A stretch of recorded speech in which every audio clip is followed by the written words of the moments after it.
He's actually my shirt story, and Chris, you'll remember What? this one.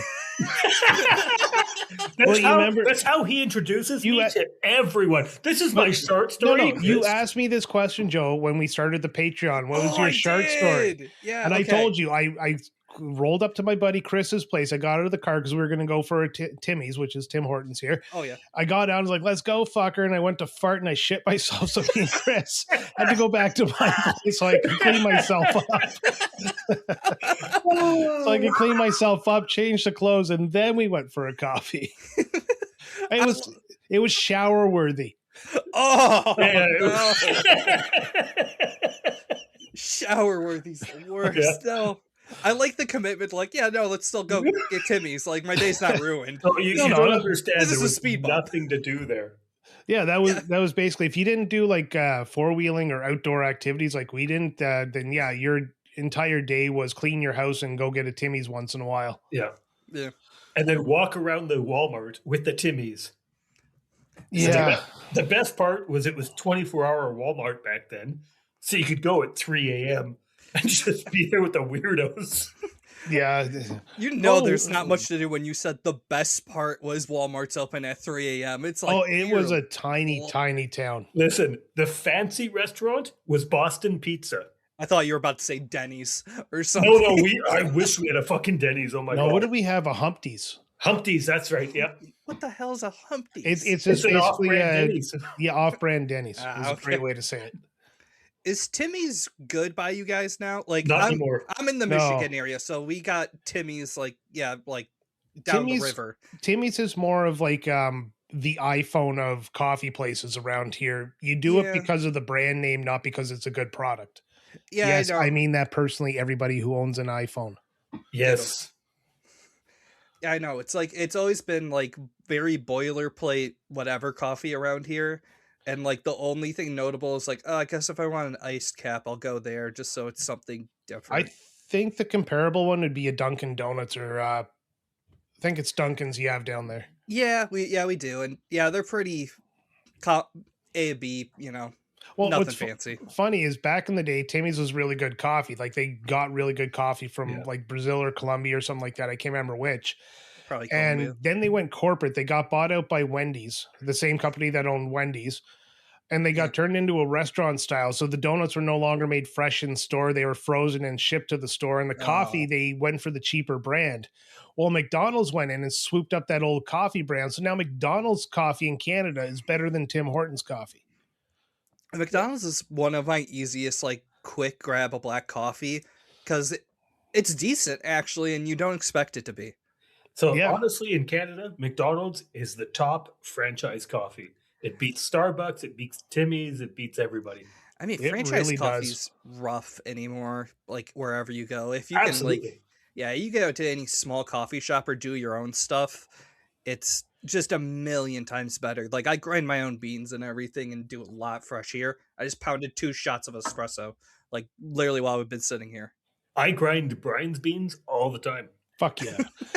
See, I started grinding my beans because I read online that the pre-ground stuff has a certain threshold of bugs they're allowed to let pass through into it. So I'm just like, you know what? I'm just going to grind my own coffee because my threshold for bugs in my coffee is 0. And I can guarantee that if I grind my own beans. See, and I thought you were going to say it's because the risk of prostate cancer lowers the more often you grind your own beans. That is true.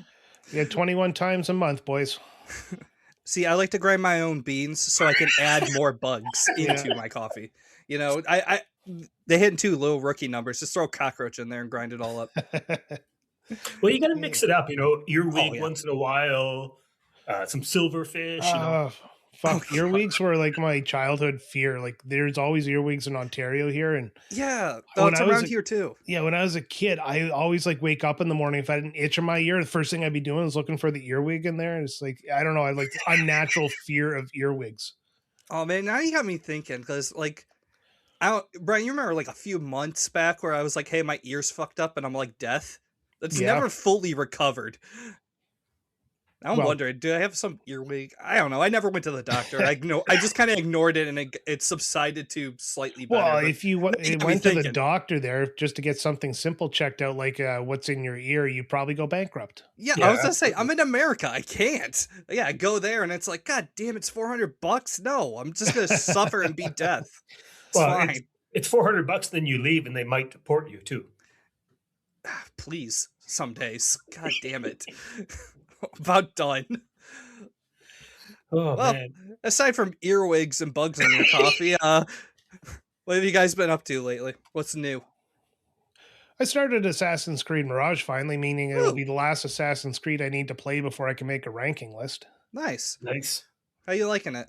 So far, I like it better than Shadows and the 3 that came before it, because it actually feels... open world ones? Yeah, it feels more like an Assassin's Creed again. Which one is Mirage? It's the one that takes place in Baghdad. Okay, I haven't played that one. No, it's awesome because like I've never heard like a Muslim pronounce things from the Middle East in their actual accent there, and they're pronouncing it all over the place. And it's just like, I can't believe how wrong we say things. Like we say it phonetically, but the way they have in their accent there, and that's how it actually is said in the game, of course, taking into account that I don't have the muscle movement to make the proper sound. But it's really interesting just to hear all this different ways of dialect is being said for stuff that we say commonly here. Mm-hmm. I feel like Assassin's Creed, I feel like those games do a good job at like really highlighting culture when they go to like specific areas. Like the entire Ezio trilogy actually did a pretty good like representation of like Renaissance Italy and everything. Well, that's their bread and butter. Is they do a lot of research into it. They actually have historians on staff. See, that's awesome. And just seeing like how far that series has gone, I was hopeful for Mirage. I haven't gotten into it myself, but I'm like, it definitely piqued my interest because I was so tired of all the open world, like just all over the place stuff. Yeah, after Valhalla and the like 20-minute horse ride with running into nothing, I was kind of done with Assassin's Creed, and Shadows is kind of the same way. Yeah, I dropped off at Valhalla. As soon as the map completely opened up, I did it all, like just went off, did whatever, maxed out armor, maxed out level, maxed out everything, and then like, okay, let's go back and enjoy the story, and like go to do the story, and like the story's weak. It's milquetoast. I just put it down. I'm like, if I'm not enjoying the story and I have everything, why should I keep playing this? I was stuck in a COVID hotel, so that's why I kept playing it. Yeah, you had nothing else to do. I 100%ed Valhalla. I fucking loved it. Really? Yeah, absolutely. I could give a fuck about the story. The running around, killing things, and being a fucking kick-ass Viking was hilarious, and I loved it. I think then he went to play the game. I think it was a matter of timing for me because it's just like, and that's when the market was is like at the peak heaviest of like I felt like open world everything. So it was just like, I've had enough of this. I've done this for so many times over again. I need something else. Yeah, so that's basically all I'm up to gaming wise. Like I obviously have the show games, but I keep those for the main show. Close to the vest. I'm not really close to the vest. It's more along the lines of I haven't even started Warcraft 2 yet, and we're doing that in 2 weeks. Yeah, I would say you got some beefy ones coming down the pipeline. So, yeah. Well, we got Mass Effect coming up next, and like at the time of this recording, which will probably come out after Mass Effect does. But I played that game about 10 weeks ago in preparation that the game was going to take me a long time to finish, and I ended up getting absorbed into it. And it took me like a week to finish of just straight gaming. So that was kind of a bad thing because now I'm playing catch up to remember what happened in the story. Yeah, I was going to say, didn't you just play it last year too? Yeah. Like on your own? Yeah. Yeah, no, it wasn't on my own. It was for the show because I thought it was going to take me forever. So I figured I'd start it and it did not take me forever. Gotcha. I know I just finished a quick play in the chamber like the other night. It took me a whopping 3 days to record, so that was fun. I did the intro, paused for a moment, took a drink, like, okay, let's talk about the meat of this thing. And then my daughter decided to scream her head off for an hour and a half, and then there was no recovering. And then I got sick, so about halfway through, my voice changes. So that's the best part. Oh yeah. So day in the life of a parent. Oh, that thing is put together with like duct tape and dreams. So yeah, sexy man, deep sick voice. Ooh, I got a couple of those. I got a clip of that. Oh, don't. Oh no, it's bad. Like it's voice cracks. It's rough. High pitched nasally. Oh yeah, I'm already nasally as can be. But it's just how it goes with kids and stuff these days. It's been a learning experience, that's for sure. And what do you got? 18-month-old, something like that, right? 17 months, I think. Yeah. So look forward to a few more years of that, and I can't wait for school to start. And when are you going to stop counting in months? That's 1 year and 5 months. 1.5 years old. That's what we say here in Canada. That's what I would say too, except my wife beats me over the heads this month, and I'm like, okay, sure, whatever, fine. I don't know. After a year, the only person who needs to know the specific amount of months is your doctor. That's true, but I don't know. I honestly, it's many days where I'm like, how the hell old is she? That panic attack of just like someone will ask me, I'm like, 17. You're not going to know the answer, so I should just say a number, and that's fine. Yeah, well, I'm happy to announce that my son is 144 months old. Wow, you should be proud. Wow, time flies. Yeah, I know, right? It's amazing. Actually, 143 months. Yeah. 140. Oh, you actually, I thought you were just tossing out a number like an asshole. You actually did the math. Birthday's coming up. It's not hard. You take their actual age and you times it by how many months there are in a year. In this case, 11. Brian, no. Well, most years math numbers, stop. You use big words. No. Sorry, me am now. There, words. Yes. Smash. You think we should probably get into this? It's probably plenty of meat. You want to take it away, Brian? Yeah, we'll take it away. All right, give me a second there to get into the mindset. You're going to hear some noises. Just ignore them. That's just me talking. Yeah, I've always ignored that. There we go. All right, here we go. Fucking dog. Did you guys hear the bark? Yeah. And fucking right as I was about to go, threw me off my game. Gosh, I'm gonna have a field day with this one. Fuck you, Joe. Anytime. All right. Here we go. 5 seconds there. This time, if that dog barks, we're gonna pause. I'm gonna go kick it in the head. Can we do it?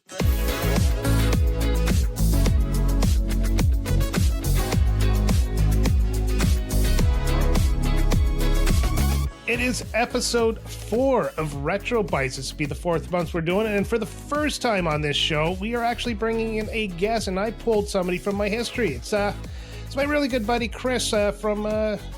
he's not really been on anything yet, but we do actually have a plan one day, if we ever get around to it, to do an episode of Retrotopia together. And I promise we will. Chris, how are you? I'm doing really good. Your name again was... Joseph, yes, Joseph. And I'm Brian. Yeah. Listen, Mr. Fettuccini, I know who you are. Oh, I feel honored. You're using my whole surname and everything. Yeah, but you got to pronounce fettuccine wrong. Fusilli? Yeah, sorry. No, it's pronounced spaghetti. You mongo. It's fazzoletti. It's spaghetti. I know this. Spaghetti. All right. Anyways, Chris, how are you, buddy? Yeah, I'm doing really good. Thanks. It is a pleasure to have you here already. It has been an interesting experience for the past 15 minutes. I have no clue how much is going to make it into the actual episode, but I'll cross that bridge later. Yeah, that's going to be a fun way to edit there. I know what story I told that's going to get put in there right away. Because, yeah, absolutely. Yeah. It's going to be a good time. All right, so the topic of the day, and the reason we brought Chris in is because Chris has a young daughter. I have a young son, and Joe has a really young daughter coming in at, we've determined, 17 months. So we're going to be talking about gaming as a parent before you had kids, when you have kids, and what our ideas are for introducing our kids to the medium that we love. Woo! So let's just get a little bit about our history of gaming, I guess before the kids came out. So I'll let you start, Joe, to set the tone. Okay. That way we can not blindside Chris right away. We'll blindside him a little later. Oh, see, you're nice. This shows that you guys are friends. I feel like when I came onto the scene early on, you're like, "Hey, Joe, here, think fast." Yep. Brian's just scared of what I'm gonna say. Yep. I can. You know what? That's fair. But before kids, I was a pretty heavy gamer. Like I would probably game 5 hours a day because I had no life besides just work, come home, game, don't talk to people outside of my home because that's terrifying. We talked about it earlier. I was in my 20s and 30s. I was like, oh, I'm talking to people. It's disgusting. But I've probably been gaming my whole life, honestly, and just it's always been a big part. And just getting married, having a kid, and it's changed a lot over the years. And I'm happy to say I still have time, but it's definitely different than what it used to be. But, for sure. Oh yeah, it has to change because I mean, either it has to change or you can just not be involved in your child's life at all, and you have a ton of time. I've known people like that. I really have. Chris, what about you? Like, what's your history with gaming? So I have 2 kids. I know you don't remember Brian, but I actually have 2. You are correct. Oh my God, I can't believe she's an adult now, though. Yes, so I don't consider a kid anymore. But that's the point. Like, so pre-children, our gaming consisted of me coming over with you and the rest of the guys, watching you guys play Rainbow Six Vegas and getting hammered and just being super stupid. And then having a kid where all of a sudden I had no time for gaming. Like, again, Joe, 5 hours a day, absolutely feel you on that 100%. Yep. And then going to maybe an hour a week when they're infants. See, I'm spoiled. I'm still probably banking 2 to 3 hours a night, honestly. Wow. I'm just lucky in the rotation, but I'll get to that in a few minutes. No, see, with my oldest, I was the responsible parent. So that's what I was going to say about that. I mean, it was a very different feel. My youngest, what was the saying? You just go to work to hang out with your friends all day? Yeah, exactly. That was my whole reason for working, obviously. And then with my youngest, my wife and I actually share it pretty 50-50 as far as I can tell. So I get the game, but she manipulates them. It's from 5 a.m. to 6:30 a.m. So I get an hour and a half a day. That is a rough window, though. It's not too bad. Actually, I don't know. Waking up at 5:30 I find it refreshing if you get a good night's sleep. Yeah, I still don't get that. Yeah, there's nobody there to bother you, which is fantastic. Yeah, exactly. No, see, obviously my history with gaming, I've mentioned it before. It's been a big part of my life being a military kid moving around. And Chris forgot to mention that we used to game together when we first met because we were both in the military together during our training, and he would come into my room. And the reason we're going to do Tony Hawk Pro Skater 3 is because we actually sat in my barrack room and we played that game for hours, and we kept trying to one-up each other. And for a while, Chris was actually outdoing me in the game, and then I finally got the mythical 1,000,000-point trick, and we just stopped playing after that. Because Brian cheated. Yes. Oh, you were there for it. You watched me fucking rail grind that ship. I watched you cheat the whole way through. But yeah, ever since then, I've always been a gamer. When my kid was born, of course, responsibilities kick in and your gaming habits die a little bit. But my kid was pretty much self-sufficient in the way that we didn't have to constantly, he wasn't always crying. He'd sit there and watch me play the video games. So I was able to get an hour or two in a day. And when he got a bit older, he got into the shiny lights and objects there of games like Dance Dance Revolution and all that. So it's, I think that's the name of the game on the Wii. He never actually had a controller on him. All he did was just dance with it. Just Dance. Just Dance. That's it. Yeah. So he would do that all the time. It was good movement for him. Plus it taught him rhythm.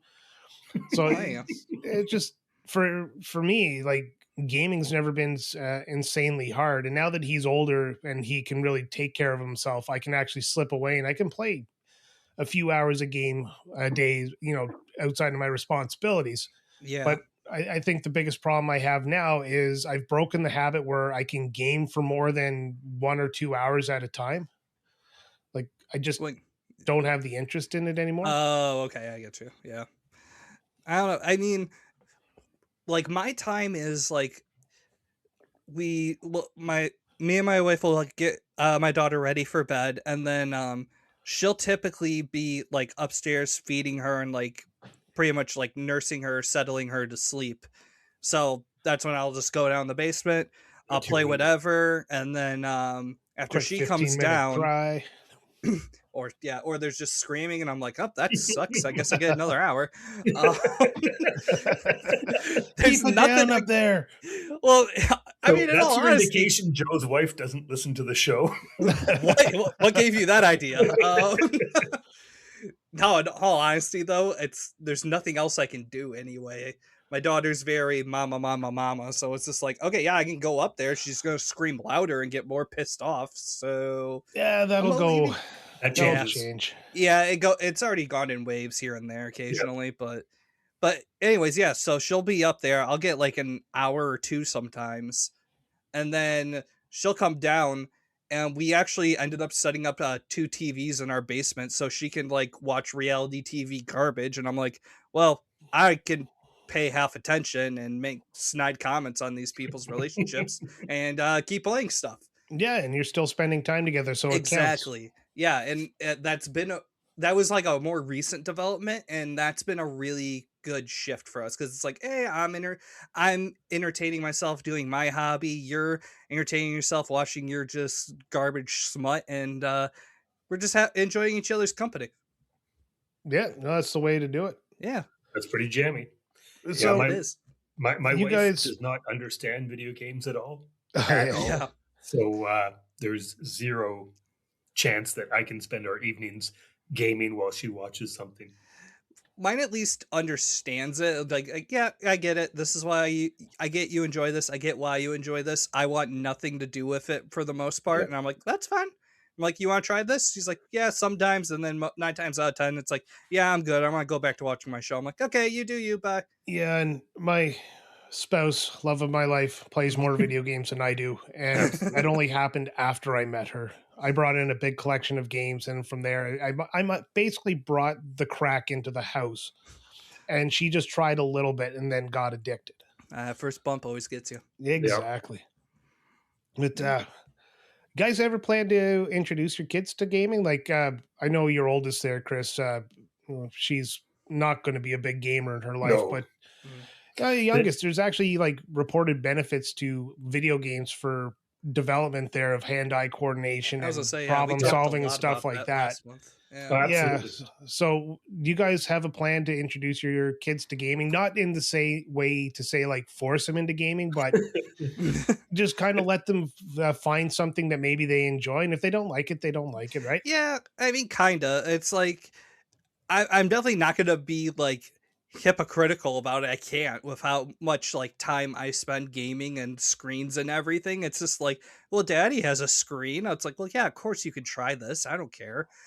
But I've gone back and forth. I still have plenty of time to figure out a plan too. But I've been thinking about starting the retro route. Just I won't go too deep because we did talk a lot last month about it, but like learning those problem solving skills and stuff like that from older games, because a lot of the newer stuff doesn't have it. But my plan was start young, early stuff like, I don't know, Sonic, or I mean Pokemon's my bread and butter. I clearly don't have a full flush plan. I'm more curious what you guys have done because you guys are with the older kids. So and I can build an idea today. What ends up happening, or at least in my case, what ends up happening is the school introduces them to gaming before we do. That's actually true. Yeah. Like cool math games, stuff like that. Please tell me cool math games exist. But it's literally a site. Yeah. Cool math games. It still exists? Yes. Fuck yeah. Yeah. And like my daughter would start like in kindergarten, grade 1, doing phonetic games on the iPad or on the computer, math games, They love it, and it's an intro, and then she moved from there onto Minecraft, and then Oh, from okay, so Minecraft she went to Astro's Playroom with me. oh, nice. Okay, so yeah, yeah, you had some really natural stepping stones, like yeah, easy introduction, and then it's like, hey, here's some more options. Hey, if you're interested, there's this thing. Well, that's just it. I mean, if they get the bug, Yeah, it's there, especially in a household like ours where gaming happens. You know. yeah, right. I know, Yeah. like anytime, like I'll bring my daughter like downstairs, so she has like a whole play area down here too, and she'll just see like the bookshelf full of like very colorful looking games and stuff, and like, hey, that entertainment center has a lot of fancy blinking machinery. I'm like, yeah, it does. Don't touch it, you lovely little gremlin, you. Yeah. Oh God, I'm gonna get into that a bit later, but I was gonna ample or not amplify, just jump on something Chris said about schools introducing kids to Yeah, video games. Like my kid's school actually does Minecraft for educators. So really. these kids are playing Minecraft, but they have this version that's literally designed for schools. And him and his buddies will play Minecraft at home. They'll play Minecraft on there, but at the same time, my kid was also a COVID kid, so he did his Mm, grade 1, 2, and 3 on a computer. yeah, virtual. So because we had to work all the time, we actually bought him his own computer. Just we're stupid parents that way. But he Yeah. really learned how to use a computer, and then he got into Roblox. That's where everything kind of ended. Because trying to get him to play something that's not Roblox based is damn near impossible nowadays. So unfortunately, that is the game that your kid will get addicted to. And I was talking to some of the younger people on the program I'm in, and Mm, even they were saying that we're talking like 18 to 20-year-olds. They're saying that Roblox is still the gaming platform to go to. It's really. like crack. Yeah. And see, I'm hopeful that like no, please, for the love of God, no, not But Roblox. sadly, it's going to happen because kids are guided to that because another kid at school is going to talk about it and then they're going to want to play it, and it's free to play. They get a whole bunch of games for free. The only thing you got to avoid is you got to teach them like how to avoid people talking to them Pedophiles? online. Yeah, Yeah. Mhm. but it was a great way to teach him something. It's like how we got my kid a cell phone at 11 years old that he could only contact the family with Yeah. in order to teach him like proper etiquette with texting and how to use a cell phone and how to manage his data and all that kind of stuff. Roblox is kind of the same idea. If your kid's going to go on there, you got to spend the time to teach them internet safety. Yeah, which is good because yeah, there's no avoiding having to teach proper internet safety and stuff like that these days because it's only gonna grow more and more over time. Like, but there's the fear as a parent. I'm like, I was in Xbox Live parties. Like, I know what awful human things are said in those and what happens. So I'm like, I Yeah. want to protect you, but you need to learn, and it's See, definitely a dance. I'm this is not why looking I forward like to. when I was a kid and they wanted to kidnap you, they had to get a van, they had to get a bag of candy, they had to paint the windows, they had to put some fucking work into it. Or at least the mention of a puppy. Yes. Oh yeah, puppy, you got me. All I the mean, way. it never got me. What are Every you talking time. about? Every That time. what? I No, but still think of Uncle Ted. Anyways, what? you guys are forgetting that we're looking at it because all three of us are men and we were Yeah, born boys. We're looking at it from a very male perspective as well, it's right? true. So I have two daughters, and you really, really have to start that conversation about appropriate, inappropriate really early, in my opinion. Really? Yeah, oh Oh yeah. yeah. But It's all new to me. Tell me, Well, please. believe it or you, not, you, this is you, going to be something that as your daughter grows, it's going to become the forefront of your life. yep, Yeah. And like, I don't have any daughters. The only like constant girl in my life is Chris. yep. And uh, uh fucking dogs barking. Anyways, broke my train of thought. So anyways, yeah, it comes down to like, even with a boy, you still have to, you got to teach them what to do online, because there's the opposite end of that coin. Like the other side of that coin is you got to teach your sons not to be that guy online. Yep. Right. He will never send a dick pic to a girl, otherwise he will No. lose every piece of electronic he owns. Yeah. Quell the misogynistic urges. Yeah, it just, I mean, it's really is like a fine dance of Oh yeah. being proper online. And like, I'm not exactly the biggest role model for that. Not that I send everybody dick pics, but Chris is thumb is lit up. I have proof. We have a Discord here that I'm sure hundreds have seen your wiener. Which makes me question, guys, why am I the only one on video and nude? Quiet.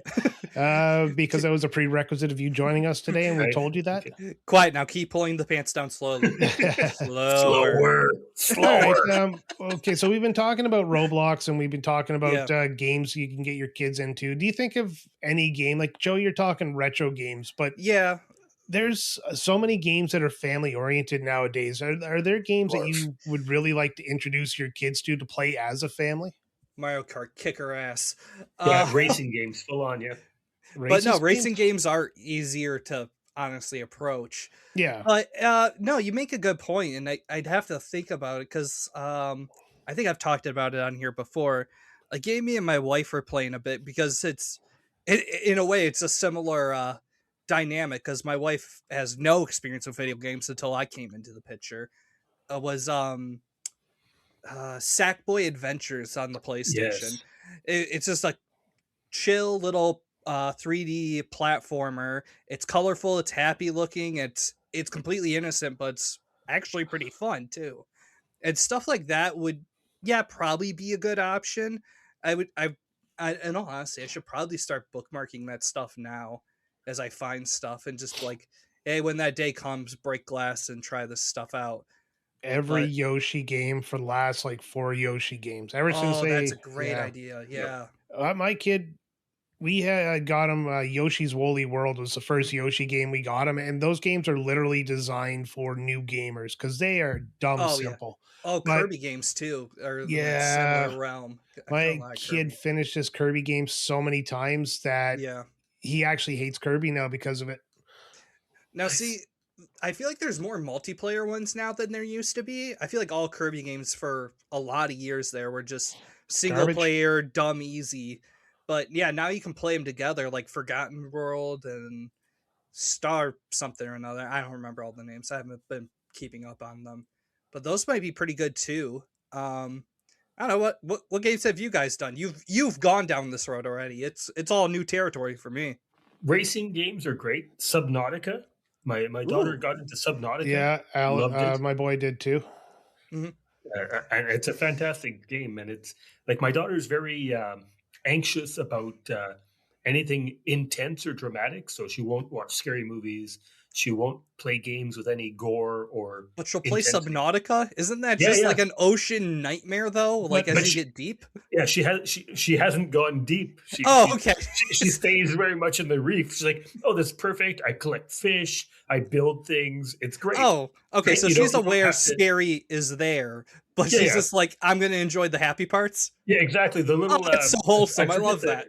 The fish that bite things and you get their teeth there. I can't remember what the hell they're called anymore. I couldn't tell you. I haven't played it in ages now. But it's like the first scary fish you encounter, and that's like she's like, okay, I'm not going near there because that's where they are. And, that's awesome. So that's where I think she might actually like games like Stardew Valley. There's not a lot of fighting and stuff. It's mostly farming based. But then I'd have to buy Stardew Valley, and dude, it's nothing all the time. 5 times. Yeah. But I'm like, every game I own is like violent and mature. Like, get Power Wash Simulator. So I'm thinking of getting that for my wife. So because she you're going to get hooked on it. I swear to fuck, you will get hooked on that game. Your whole family will. Then you'll just be like zombies. Stop talking to each other and just like, gotta power wash. I was playing that while like my daughter was still in like potato mode and like not fully like activated yet. And I think I had it on the TV. Like my wife came in like after like just like setting her down in the bassinet. She's like, "What are you doing?" I'm like, "Power Wash Simulator." She's like, "This is dumb." 20 minutes later, she's sitting on the couch like, "Hey, did you get that spot right there?" Like it just ropes you in. My brother told me he started playing it because we share we have a family Steam account so we can share our games. Yeah, and I went to see him for lunch yesterday and. Yeah, he said, like, I started Power Wash Simulator too. And it's like, it's really good, isn't it? He's like, yeah. Yeah, didn't you like marathon 2 for like I got a week or something without blinking? Pretty much. I thought I was going to be able to play like a 1 or 2 little washes here and there, but fuck, it was always sap. yeah, I will do just one more, and then I look outside and it's like, hey, when did it get dark? And then you look back outside and like, hey, when did it get light again? Yeah. Oh god. Like those are the types of games I really like that just take away all the problems of the world for a few minutes and let you wash something. Yeah. Lawn mowing simulator is the same thing. Do you think those games though would be good for intro to a kid, or would they like as an adult, like, yeah, it's like the shut your brain off aspect is really enjoyable to us because we need to shut our brains off because work and life. A kid is always stimulation. And then I don't know. Do you think it would work? I think Power Wash Simulator is bad for kids because they're sponges. Oh. Yeah. So I mean, like, we need to shut out the world. They're just trying to absorb more and more of it, and we need to give them more to learn and do and think and create and move, right? Yeah, and I was going to add to that as well. It's they probably also don't appreciate the enjoyment of power washing. Like, you do it in real life, it's enjoyable, but your arms get tired. In this one, it just makes your eyes bleed, so it's a lot better. But yeah, so they're not going to get it like in the kind of way we get it, where this is cathartic to us. To them, they're still learning. So you want something that stimulates their mind. Yeah, that's true. And you're looking at farming games, or you're looking at Animal Crossing and games like that. Yeah. They can build, they can explore. Pokemon is a good example of, you know, something that could teach them about dogfighting rings. Yep. Yeah. Might have the next Michael Vick on your hands. You never know. Yeah, exactly. Yeah. Can't become Michael Vick if you don't let him play football. There you go. I guess the biggest question, we've already kind of hinted on it, is the challenge of time. Yeah. Here's the biggest problem is when I have time, I don't feel like gaming. When I don't have time, I want to game. Like I said, I started Assassin's Creed Mirage and I haven't touched it in 4 days. I haven't even turned on my TV in 4 days. See, that's probably healthy. It's just so alien to us because of years of never doing that. It's probably not a bad thing, Brian, honestly. But I got so much other stuff going on. Like, I have to finish all the assignments for my course. Plus I took on a job at the college. So that eats up some of my time in the morning. So I get home, I'm pretty tired because they're like 11, 12-hour days for 3 days in a row. But then I just want a day to decompress. And then when it's nice out, which is starting to get nice out now, I don't want to be inside. Then I'm an alcoholic, so I'm off to the bar all the time. And that doesn't help him. No, it's like it's where portable gaming comes in. Do you guys want to know a secret? Honest? What's that?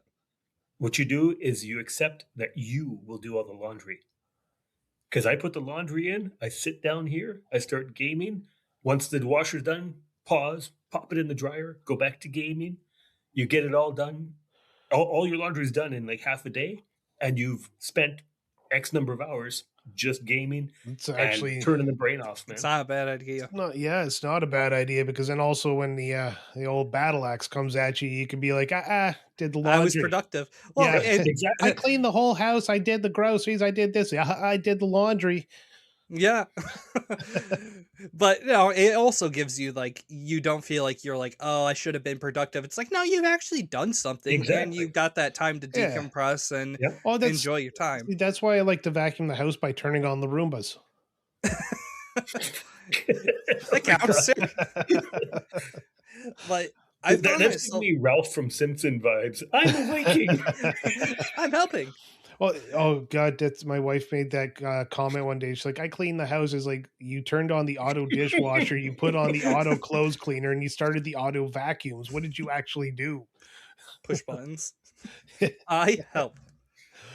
I've actually found myself like in the challenge of time. I've been doing more and more handheld gaming too. Like, really? I bought myself a pocket like emulator that just like, it can play like GBA, it can play PS1 and everything up to the PS1 generation and back, it has the capability of playing. So there's times where it's like the kid's just putzing around. I'm like, I got 20 minutes to do nothing, actually, just make sure this kid keeps breathing. So I'll just pull out the emulator and just like, I can play a little bit of Pokemon here or something and stuff like that. Any console you can like put into rest mode is a parental console. Yeah. Like the 3DS, I can put it in my pocket there, and if I got a few minutes, I pull it out, open it up, and it just carries the game on, and I just close the clamshell again, and boom, I'm off. Well, yeah, that's the beauty too of like sometimes like I'll have downtime at work too. Like, I have 20 extra minutes left on my break or whatever. I'll pull out the Game Boy, get some time in there, just away from home even too, occasionally, just whenever it tickles my fancy. It's managing your responsibilities and knowing that, gaming is a luxury. It might have been a big part of your life once upon a time, but you just gotta make that shift and like, other things are more important now. And that's sad sometimes, but I don't know. Enjoy video games because you work hard all the rest of the time. Oh, and especially with your baby at this age, enjoy them while you can.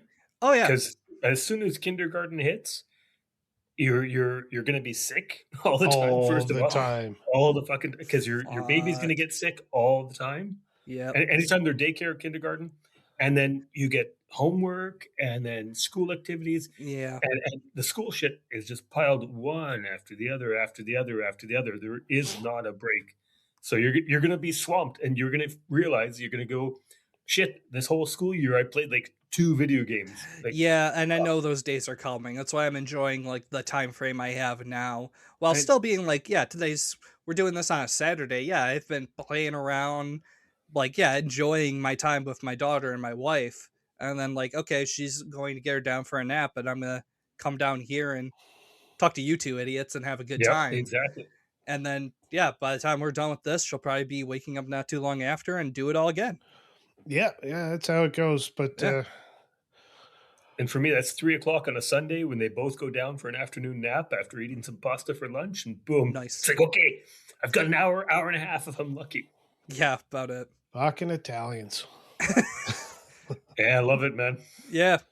Oh God, I'm going to tell a story about not the first time I met Chris's wife, but my wife is overseas fighting the war for America there as an ally, and drinking coffee, eating donuts. Yeah, pretty much. And Chris invited me over for not really dinner, after dinner conversation. So I grabbed McDonald's on my way, and I ate McDonald's, and I arrived at the house, and I learned something about Italians that night. I walked in, and his wife goes, how much pasta do you want? I was like, no, I already ate. Yep. And she was already putting it on a plate while staring at me. Like, it doesn't matter. Full on, like, death stare. Yeah, she put like 2 large scoops on there and goes, how much sauce do you want? And I'm just like, a little bit. Yeah. So I'm sitting there, I'm full as fuck already. And it does not matter. No, and I'm sitting there like just trying to get this down. Like the pasta's coming out my nose and my ears and stuff like that. But I was just like, I was too scared not to eat it. That fear is healthy, as you should have been. So the next time they invited me over, I didn't eat for 2 days in advance. Yeah, that's smart too. Yeah, because you're gonna go home full and with leftovers. Yeah. Oh yeah. Oh God, one of the best times of my life. Being stuffed with pasta. Well, it was a good conversation as well. Okay. It's always a good conversation when you get a bunch of Italians around a table drinking. Yeah. It gets loud and angry and happy and loud. There's a lot less angry with ours. It's pretty good. Depends on which cousin or uncle is there, honestly. Because there's some, it's like, oh, we're going to go to blows because this asshat sales here. Yeah, we don't let that family member show up. Yeah, but it's Italians. They're going to just show. Like, you drop the pasta, it's like, the bat signal. They're gonna know. Yeah. Yeah, pretty much. So lesson learned on that one. But moving on, let's move back on topic here, because I could go on about Italians and overfeeding me for the rest of my come life. on, this isn't the pasta podcast. Come on, man. No. Are we doing that? Don't get me into the setting up for his wedding story and the Oh van incident. Don't even start on that one yet. Yeah. I'll tell you that one offline. I was gonna say, so I know what I'm asking as soon as the recording's done. Got it. All right, so moving on. Yeah.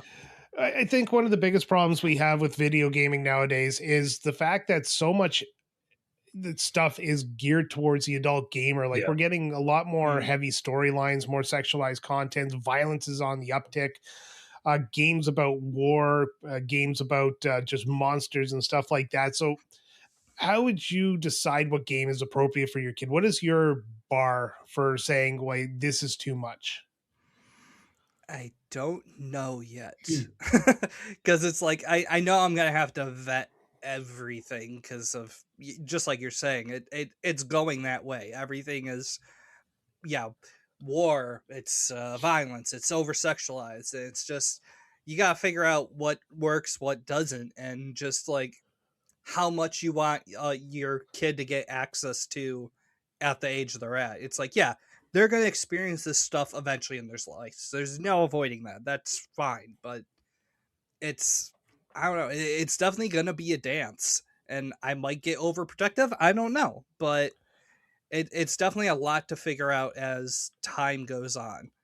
I don't know. How'd you tackle it, Chris? Again, it comes down to individual kids, right? I mean, my daughter, I know she doesn't like anything scary or intense.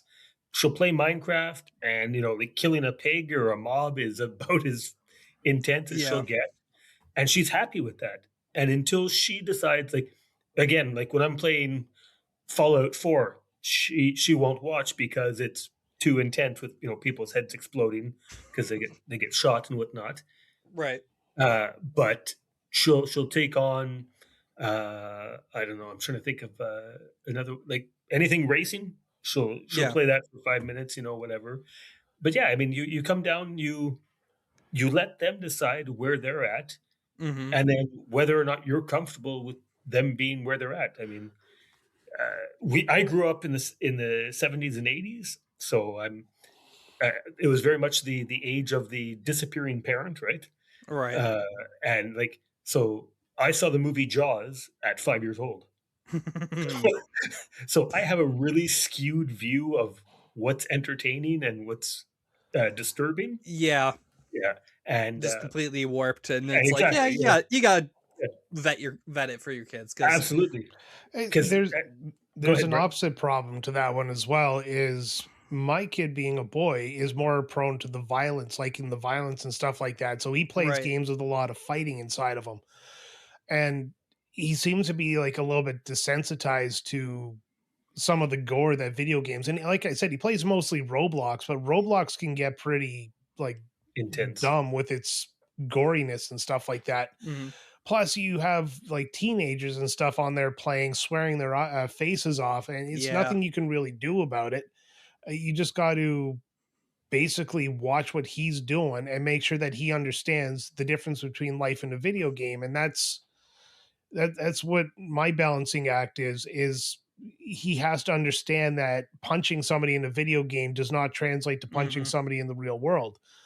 And I think I've gotten that through to him. So now it's more of an entertainment form for him. And the violence is, again, it's Roblox. So yes, it is things blowing up and they're punching each other, but it's not like blood is squirting everywhere. It's not like you're playing Call of Duty or something like that. Yeah, they're glorified Lego people, aren't they? Yeah, pretty much. So it's kind of a happy medium for me where I get to sit and talk to him about these things. And that's a big part for me, is you have to make sure your kid understands what they're seeing and what it represents and how it can't be something they can do in real life. Like, he can't steal cars in real life just because he played Grand Theft Auto, which oddly enough he has not yet. That's my one victory.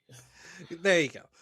Because you make a good point. I think it is gonna, for my case, it's gonna be a lot of just all right, you can try this, and it's just gonna be a lot of sit and I'm just gonna watch and how are you acting, how is this affecting you, and be either make the call of okay, we're done, or okay, and as questions come up, like, hey, you got to understand, this is for this entertainment. You can't actually go, mow down people. Not okay. So, Brian. Go ahead. Do you notice behavior changes in your son after he plays Roblox? Like, is he more intense, more energetic, more, I can't think of the English word, énervé? Energized? Oh, nervous? Enervated. Like, yeah. Yeah, I think you're looking for anxious. I don't know. Yeah.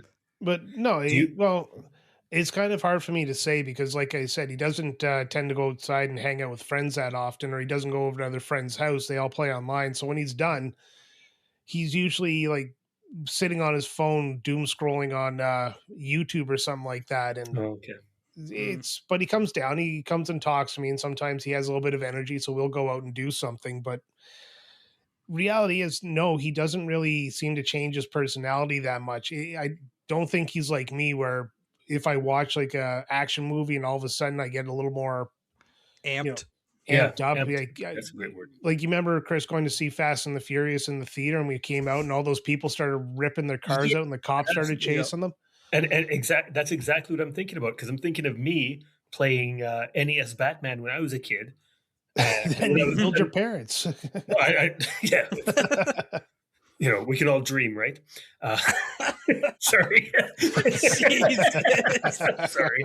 No, but like I would play it, and you die in the sewers or whatever, and then you'd go outside and you'd like reenact the game as a kid. And like, well, yeah, I watched Ninja Turtles all the time. Yes, I had a broomstick that was my bow staff.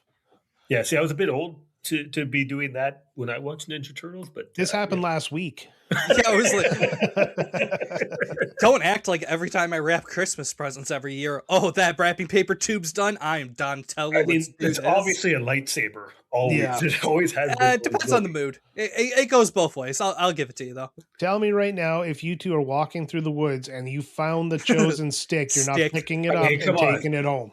Oh, 100%. There is no man on earth who doesn't pick up a cool stick. Oh, yeah. Or a cool rock. Yeah, no, I remember years ago, I was dating an ex now, and this was probably the writing on the wall. I literally think I was just walking through the woods, found a stick, brought it home. I'm like, check out this stick. She's like, what? Why? Who cares? And I'm like, who cares about you? We're done. You're not the one. Funnily enough, my daughter last week was walking home from school and found like a big long stick, and she brought it home. She's like, check out my cool stick. I'm like, that's awesome. Hell yes. I'm like, and I hadn't thought more of it than just to say, oh, it was a cool stick, right? But I'm like, yeah, okay. So, the kids are going to be all right, There's hope in the world. Yeah, there is. Fantastic. Yeah. Oh, God. I guess that brings me up to something I just kind of wanted to ask you guys. Have you ever watched your kids discover a new game for the first time? No, mine's a potato still. Next question. I mean, yours is potato-ish. Potato-ish. Like she's mobile now, right? Oh yeah. She's mobile and starting to form words and opinions. So that's getting exciting. But yeah, I'm not there yet. So go for it. But Chris. What about her interaction with TV shows? Like, I don't know. Honestly, do you do Sesame Street, or is that too woke for you? No, it's not too woke for me. But well, think about anything. Like, your kid is learning or seeing things for the first time in their life, and you get to see that through their reactions. Yeah, honestly, we don't have the TV on much for her at this stage yet. And I know that time's coming where, because if we don't start soon, she's just going to, like, I don't know, be so awkward around it that I don't know how to correct it. But yeah, right now it's just, she'll experience something and just seeing, like, what the hell is that? And just, like, either excitement or curiosity or... Yeah. Well, have you ever given your kid ice cream yet? We have. She hasn't been too over the top with sweets. It's definitely been weird. Oh, kids have a weird development with their taste buds and stuff like that. And one day she's going to lick an ice cream cone and her eyes are going to go wide, and then she's just going to grab onto it. We haven't done it for a minute, so we're probably right in that sweet spot. We did, like, I forgot what the photos were. Oh, I think it was for 1 year. Like, we did, like, oh yeah, here's a whole cake for you. put it in front of her. She like poked it, tasted it, and then just full meltdown, nothing to do with it. I'm like, yeah, it's delicious. What? Why? Trying to get it too, it works. Yeah. Yeah, well, we're gonna have to experiment again. I'm almost scared to give her like ice cream because she just eats like crap. Yeah. She's not eating great all the time, so I'm like, if I just give you something sweet, you're never gonna eat real food. And then I'm gonna have a whole new problem. She's just on monster drinks and cigarettes. Brian, I want her to eat real food. If she's doing White Monster, 0 sugars and cigarettes, I'm a proud parent. Okay. I mean, he's from Michigan, so like this is true. Yeah. Yeah. You gotta get that whole downriver. Well, it's still better than breathing the air. Yep. Yeah, that's true. So Chris, back to Brian's original we derailed everything. Yeah. Sorry about that, guys. Don't be. That's what this show is. You're fine. I watched my youngest discover Astrobot. And yeah. Okay, so we all know Astrobot is it's a top tier platformer, top tier. Mm-hmm. And she took to it. It reminded me of me at like 8 years old playing Super Mario Brothers. It was like, you remember the when you hop in your seat with the controller to try and make your guy jump higher? Yeah. She's doing the exact same thing. She's leaning with every turn and everything. I still do that with racing games. I'll be sitting on the couch and I'll be making a corner and I'll lean into it. People have called me out on it. But I make car noises. It's great to watch, like it sounds magical. You're seeing yourself. Yeah. Your original self or your young self through their behavior, and then trying to puzzle through the ideas, and you just encourage them and say, you'll figure it out. The clues are there. You've just got to look, got to pay attention.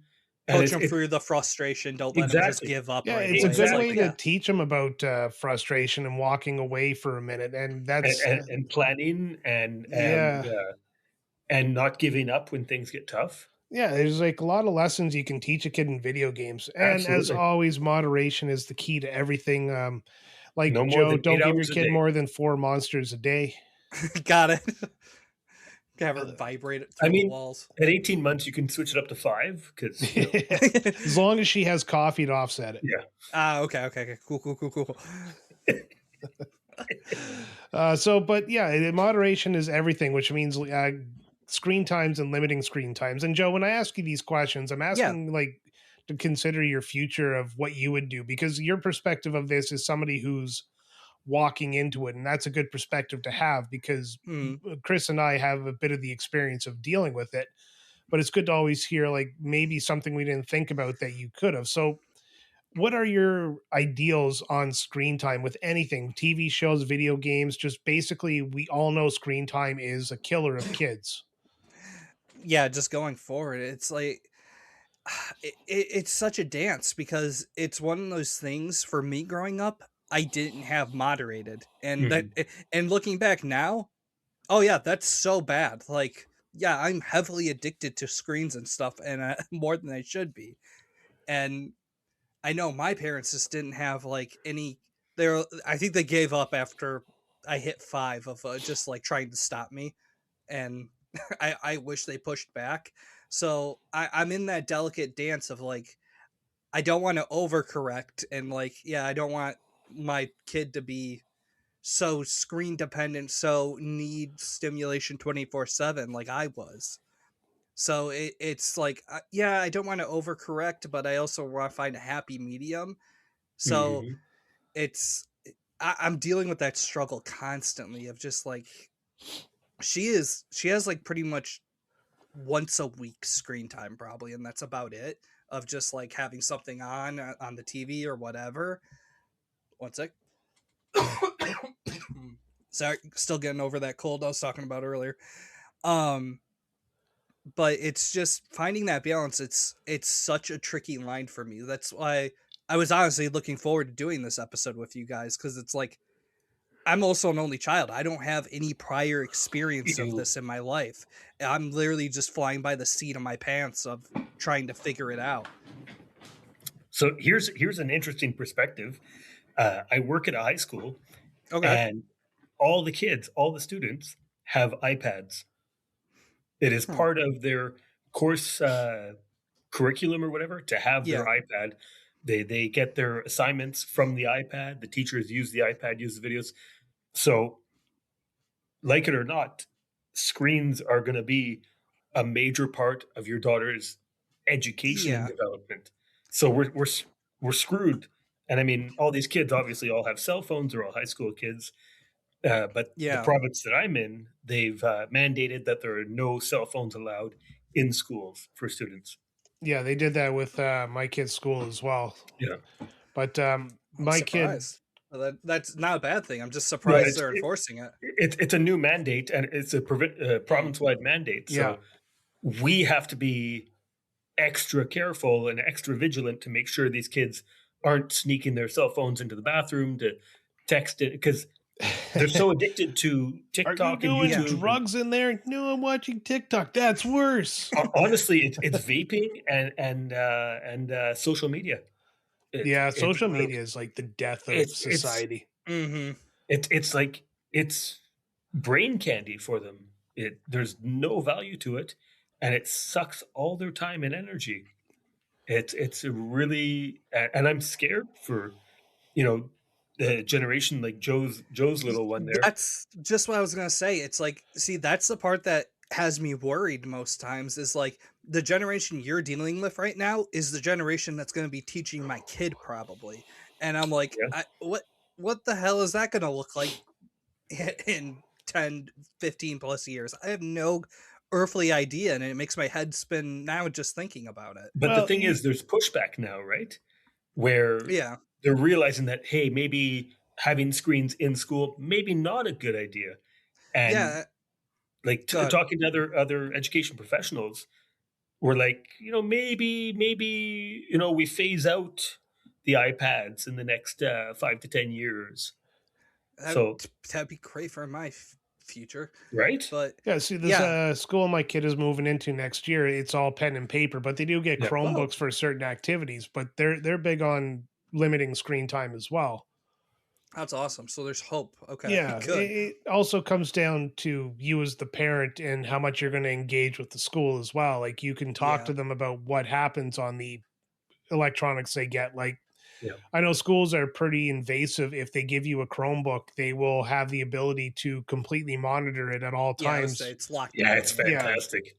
Which is why I'll never allow a school to have their Chromebook on my Wi-Fi at home, because I've heard of stories where the school puts software on the computers in the house so they can monitor everybody's usage. Yeah, I could see that. And so anyways, the whole, I guess, overarching thing of this is it's going to become definitely a balancing act, and it becomes more and more of a balancing act. Like, I would love it if my kids spent more time outside, but we also live in the era of the Karen where kids playing outside, all of a sudden you got child services because, there's 4 buses that arrive in front of my house, and except for the high school bus, there's always parents out there walking their kids to the bus stop. And we're talking like 12-year-olds.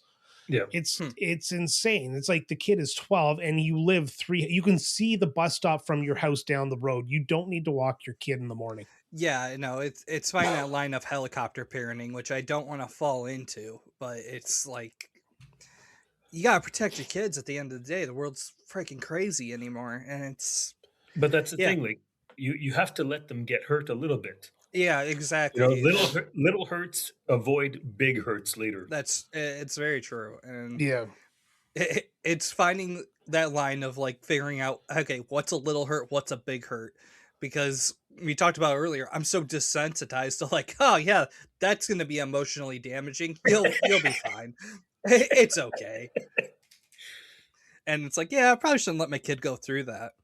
But I can see it now that I'm going to have to like constantly be doing like my own homework of like, okay, what is this school stance on tech? What are they allowing these kids to have access to and stuff like that? Believe it or not, it is not that difficult, because my experience is the school is very open about their policies on this stuff. So it's not like you're going to have to sit there and sneak in and watch a class from the ceiling just to see what's going on.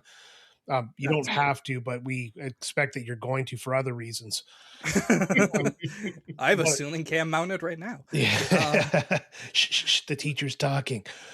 But no, it's more about your personal life. You kind of got to watch, because once your kid starts interacting online, that becomes a whole new ball game. Yeah. Because like the future of gaming with kids is going to be VR. Like that's just another thing. You can shove a screen as close to your kid's eyes as humanly possible. And of course, with these new AR glasses coming out, they're going to be linked up to tech their entire life. So that's scary as hell. One of the things that I'm very vigilant for is when my son is playing on his Oculus, I listen to the conversations he's having. And a lot of them are older kids. And as soon as I hear an adult, he knows this rule. As soon as I hear an adult voice, he's out of that room, because if you're an adult, if you're an adult playing with a bunch of kids, that's kind of gross. Yeah. Like, I don't even care if you're playing with your own kid, unless it's like a small knit circle of friends that all the parents know each other and they know the guy who's playing, and he's kind of monitoring from within. Yeah, that's different. But if it's a random adult, get out of a room with kids, especially considering the games they play are really tailored for the childlike mind. Yeah. And all jokes aside, Brian, I mean, good on you for doing that. Like, seriously, because I mean, you hear horror story after horror story of like, parents are like, hey, you have access to the internet, go wild. And like, oh, my kid turned out to be a sociopath. I don't know what happened, but it's because you allowed your kid to interact with like 40 or 30 or 40-year-olds at age 10 that are just sowing who knows what into their heads and giving them access to the world that they should not have at that age. But you're going to see it. I mean, no matter what, no matter how well you raise your kid, there are parents who put in the minimum amount of effort at most. And they're the ones that you have to be more vigilant of, because they're the ones that they're going to school. The ones who are going to fuck up your kid. Yeah, they're going to school with your kid and they're telling how great it is. And then if your kid finds out about that, can I go over to little Johnny's house? And then they get all the extra screen time and, sugars and pops and stuff like that. And it's just a whole nother thing to be aware of as time goes on. It's a fun time, that's for sure. But I truly believe the future of gaming for kids is screwed up because of all the AR glasses and the Oculuses and stuff like that coming out. Yeah. Oh, yeah. It's going to be extra fucked up. Well, yeah, they're not going to know how to interact with anyone without a piece of technology literally glued to their face. So, oh, yeah. Yeah, that's... And don't forget that piece of technology, like even AR glasses where it's just augmenting reality, is a barrier between human interaction. Anything that you put between them, be it a game console, be it VR goggles, be it AR goggles, it creates a barrier between genuine human interaction. And our kids need to learn genuine human interaction to become members of the society. We are social creatures. Yeah. And then after they learn all that, they can then detach from society as an adults in their 20s and hide from it like we do. Yeah, of course. Yeah, as long as you know the ropes, we're good. Yes, 100%. But they have to be forced through it in the first place. Like, I'm sure you guys dealt with the same thing. And you guys are, like, Joe, you're much younger than I am. Brian's a couple years younger. But when we were kids, we'd meet neighborhood kids and just start talking to them at the playground, at the schoolyard, wherever, and just start playing and become friends, quote unquote.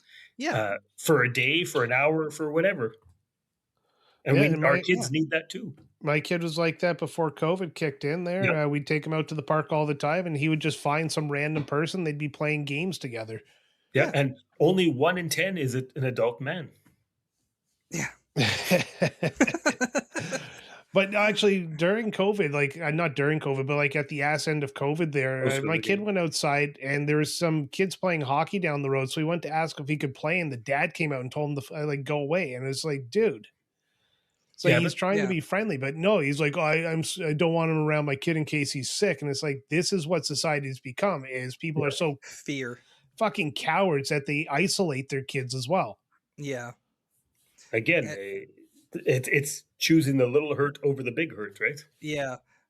It's an easy slope to fall into too. Cause it's like, I want to keep my kids safe. Of course I do. But it's like, there's a line. They got to experience life. They got to learn. They have to grow. And yeah, like you're saying, Chris, if they don't get those little hurts, they're not going to grow. Oh, exactly. Like, I mean, I guarantee all three of us as children have been in dicey situations, we'll say, right? Yeah. We all did. We survived. Most of our friends survived.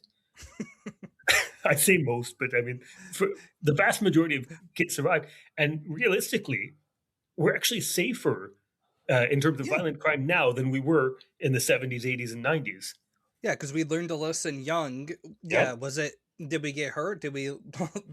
Do we have scuffed knees? Yeah, but we were able to take lessons away from that, so we didn't walk away missing an arm. For the most part, nothing teaches you about life better than life itself. Yeah. Yeah. What?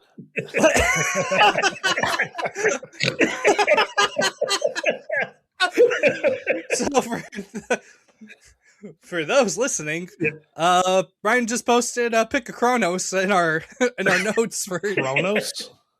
I don't know what's clearly Chrono. All that Chrono Trigger I've clearly played. Yeah, I'm fiddling right now. Right, this is what I do to keep myself from wandering off in my own mind. Goddamn fidulators. I was gonna say I've been here with my fidget toy the entire time. Yeah, and I'm doing the shaky leg thing there, where if you have to pee, you shake your legs to stop yourself from having to pee. But I don't have to pee because I'm so dehydrated right now. Because anyways, long story short, yeah, I did that because it broke up the conversation enough to. Guys, got any final thoughts on the? Wait a minute, I'm here. I'm the only one raw dogging this whole experience. Oh yeah. I'm just sitting here straight up with a computer, nothing else going on, glaring lights. Yeah, Mr. You said it yourself. Yeah, Mr. You're ADHD. the oldest here. Yeah. You were before a time of I needed to be constantly stimulated. I'm a 90s kid. I need stimulation. Otherwise, I'm going to ramble off and start eating paint chips. You guys are so broken, and I feel so bad about that. And I'm raising a kid, goddammit. Yeah, even worse. See? Holy crap. Yeah, nice. I'm terrified. So good news, this little side note, good news, is at least when we became adults, and I think this is true for all three of us, we started becoming friends with other parents from other generations. Yes. With a decade of difference. Yeah. And we get some really good lessons, either what to do or what not to do, which is a huge bonus. A huge bonus. Oh, yeah, it's huge beneficial. I mean, slight peek behind the curtain. Yeah, my daughter was born. Me and Brian were talking a lot at that time because I was absolutely effing terrified of what the hell I'm going to do. And just wait, it gets worse. I'm sure it does. Yeah, wait till the first time you let your daughter leave the house without you walking with her, and you have to trust her to go to the park, which is just down the road, and you sit there and you pace back and forth trying to not run down to go see what they're doing with the shotgun. Yeah, my daughter, she walks to her aunt's house, which is literally one street over from ours. Yeah. And my wife and her sister text back and forth as to she left, she's around the corner. Okay, I see her. Okay, she's here. It's and she'll be 12 this summer. So I mean, it doesn't go away. It gets harder and harder, and you have to put more and more thought and effort into how you interact and when you interact. Yeah, not helicopter too much, but still being close enough to be kind of you're aware of what's going on. Yeah. See, with my kid, I have this rule that tell me anything, I'm not going to get angry, even if it's something you shouldn't have done. Absolutely. Yeah. And he comes home, he walks home with a friend from school there, and a couple of times they pass this area where teenagers go and they bring liquor bottles and vapes and stuff like that. So classic. He was telling me there, him and his friend are looking at the liquor bottle. It was like Jack Daniels is a brand of liquor. And I'm sitting there you don't need to know that until you're at least 13. Yeah. Yeah. And he goes on, he was talking about the vape and how they were throwing it and blowing it or trying to make it blow up. And I'm like, guys, don't do that. And I'm just like, I remember when I was a kid, if I had told my parents anything like that, they would just immediately lose their mind. And I just sit with him after he's done telling me his story and I'll laugh at it a little bit. And I say, you can't do that, right? And then we have the conversation, and, he doesn't lie to me, which is the big point I always try to make. Awesome. So I also try to give him the respect by not lying to him either. So if he asks me a question that just might be a little bit uncomfortable or might have an answer that he might be too young for, I try to word it in a way that's appropriate for him, but it's also the truth. Yeah. Which is why he hasn't believed in Santa Claus his whole life. That's not a bad thing. No, but I think that's our responsibility as fathers, especially. Yeah. Is to be that safety net.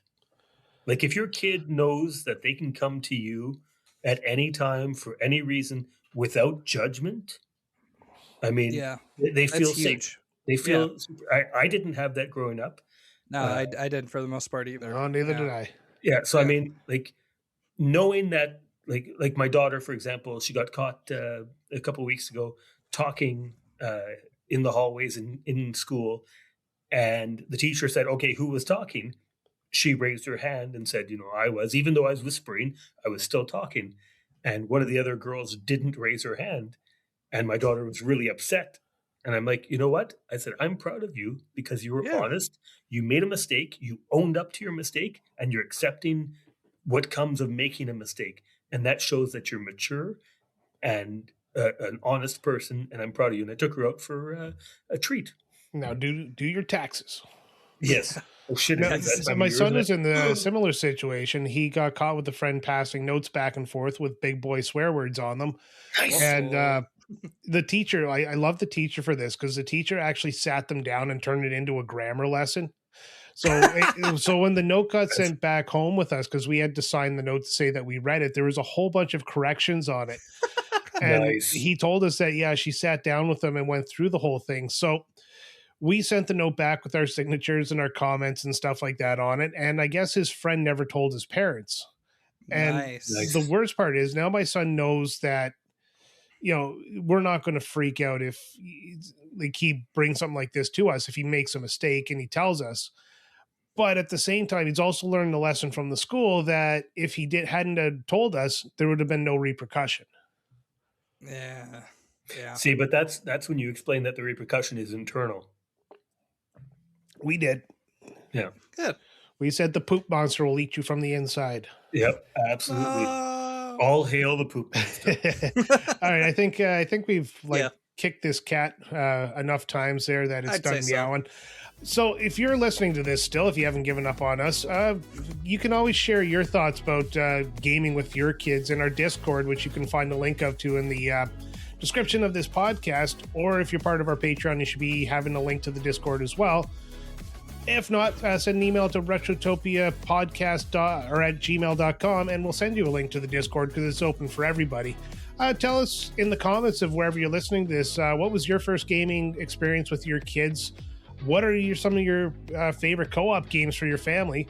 And if you're a retro gamer, what retro games do you still think work for young gamers? I want to thank you, Chris, for joining us. It's been an absolutely fantastic conversation. Thank you guys for having me. I really appreciate it. Oh yeah, it's been a blast. You fit in here like swimwear. It was great. Well, it's great. I'm looking forward to our next episode where we drop Brian completely. I like the way you're thinking. All right. Don't tempt me with a good time.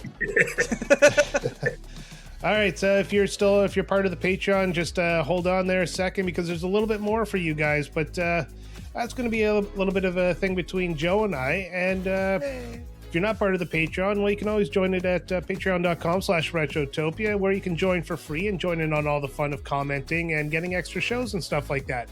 Chris, Joe, thank you very much. And until next month, this has been RetroBytes Neo.